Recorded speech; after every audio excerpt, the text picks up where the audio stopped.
ব্রাহ্মণবাড়িয়ার বাঞ্ছারামপুরে বিএনপির একাংশের সম্মেলনকে কেন্দ্র করে অপর অংশের নেতাকর্মীরা সড়কে গাছ ফেলে এবং টায়ার চালিয়ে বিক্ষোভ করেছে। এ সময় একটি গাড়িও ভাঙচুর করা হয়। সকালে উজানচর ইউনিয়নের কৃষ্ণনগর এলাকায় এই ঘটনা ঘটে।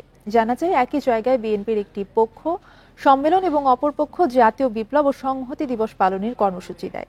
এরই জেরে সোমবার বিএনপি নির্বাহী কমিটির সদস্য আব্দুল খালিক ও কেন্দ্রীয় কৃষক দলের যুগ্ম সাধারণ সম্পাদক মেহেদী হাসান পলাশের গ্রুপের মধ্যে সংঘর্ষ হয়। সংঘাত এড়াতে মঙ্গলবার থেকে বৃহস্পতিবার পর্যন্ত জারি করা হয় ১৪৪ সম্মেলন উজারচরের রাধানগর গ্রামে স্থানান্তর করা হয়।